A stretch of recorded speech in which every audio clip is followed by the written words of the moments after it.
Hey you guys, it's Mecky from Match by Mecky, and here I am again with another Bachelorette recap. Last night's episode was hometowns. I really miss them actually going to people's hometowns because I like to see how people be living.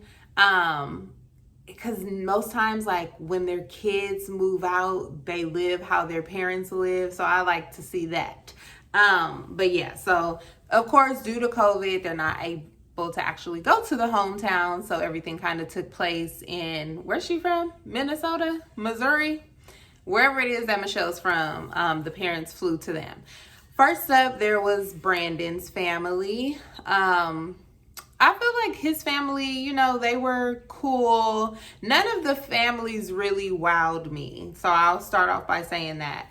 But first there's a date. So Brandon planned for them to go skateboarding. Poor Brandon, bless his heart. He was like, if Michelle wasn't here, I would be killing it. Thrasher, type energy. He was a skater boy. She said, see you later, boy. But yeah, he was falling all over the place. So that was pretty funny that he planned the date to go skating or skateboarding and he just kept falling. I'm like, Brandon, are you supposed to be showing your skills or what's going on? The math wasn't mathing. But I thought he was cute. It was even one point where he was like, I feel like I look 14. Yes, Brandon, you do look 14. But whatever. He met the dad, she met Brandon's dad, mom, and his brother, who supposedly delayed his departure of going to the Navy to be able to meet Michelle. I'm like, should they be saying that on TV? Hopefully he had another family related excuse. I don't know if the Navy is like, okay, well, I know you're supposed to leave on this date, but since you're gonna have your chance to do a cameo on The Bachelorette, I don't think that's how it goes, but whatever. Overall, Brandon's family liked Michelle. Of course, she's a very likable person. Next up was Michelle's date in hometown with Rodney. They went apple picking and bike riding. I was like, Rodney, enough with the apples. Everything is apple this. I feel like if they had a kid, he would want to name that baby Apple. Rodney, give us a break with the apples. But yeah, I guess that was their little special thing that they bond over. So, okay. She was able to meet his mom and who he calls Pops, which is his stepdad.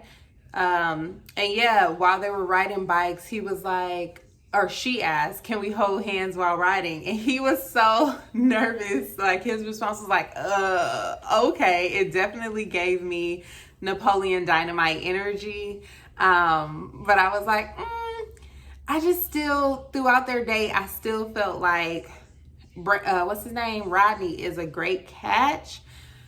And I thought that I think they would be cute together, but it's just I don't know if he will be willing, if she's like, oh, let's go shoot some hoops.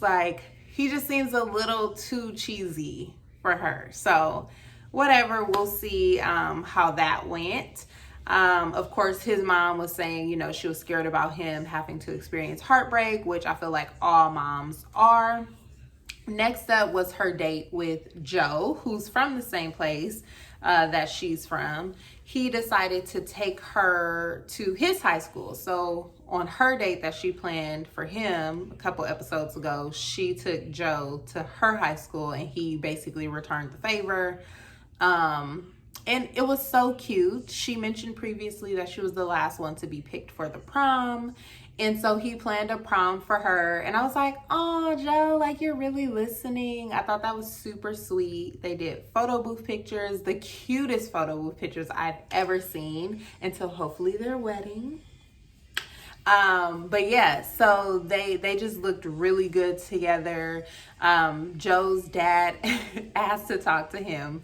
And when he was talking when the dad was talking to Joe, even Joe was like, okay, so do you have anything else for me? And the dad was like, nope, that's basically it. And so you can tell they're maybe they really are just a quiet, reserved, at least the guys, because I think it was his brother, his dad, and then of course Joe. And the mom was there, and the brother's wife was there. And those two women seem to be the more outspoken of the whole group. So, you know, I do think he probably needs someone who will, if the food is cold at the restaurant, Michelle got to be the person to be like, hey, no, that's not working for me. So he needs someone that, you know, will kind of, not that he can't speak up for himself, but he's just more reserved, and I feel like he won't really say how he really feels. So she'll help bring that out of him. So no shade there, just trying to, you know, make it make sense. Nate was the last hometown one-on-one. He's never bought, or according to him, and it does seem true after seeing his family, that he's never bought a woman or girlfriend or anyone home to meet the family. And so that was kind of tough to watch, because it kind of, if Nate, y'all know in the beginning he was my first place, and then in the recent weeks kind of started to be like, I don't know if he's really marriage ready. And this date actually showed that he wasn't really ready for marriage. Like, it seems like maybe he's ready for a serious girlfriend. I feel like even he told his mom, like, no, I'm not sure if I would be there yet. He, for the first time, told his stepdad that he loves him, and the stepdad didn't say anything back, or at least they edited where we didn't see him say anything back. But when he brought the information back to Michelle, he's like, yeah, me and my stepdad, I think his name was Charles, we said I love you to each other for the first time. So Nate is a great guy. His family does seem like a great family.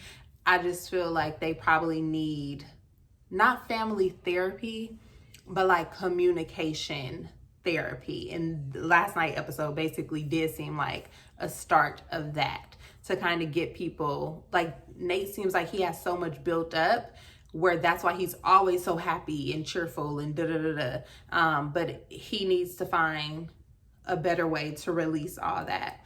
Okay, so then what's their names? Bree and Serena showed up to help Michelle like figure out what she's gonna do with her final choices. I thought that was cute, because those were two of my favorites who were on that season with her.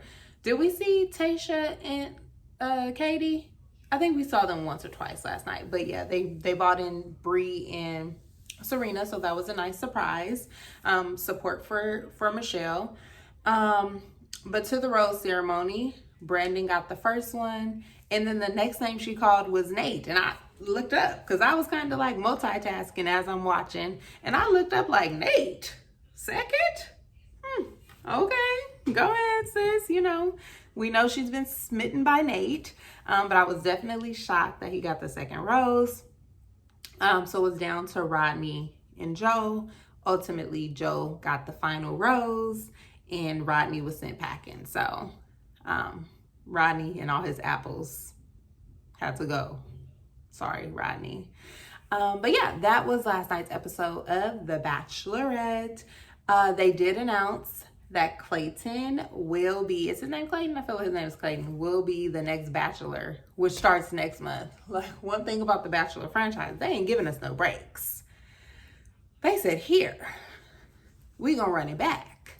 But yeah, so Clayton is for sure the next Bachelor. They have already recorded, they showed previews. I'm excited to watch it just because I've watched every season of The Bachelor except for maybe the first one or two. But yeah, so that was what happened last night. Let me know who you guys think. So it's between Brandon, Nate, and Joe. I'm very much so rooting for Joe. Who are you guys rooting for? Let me know in the comments below. And yeah, so that was the episode, and I will see y'all next week. Bye.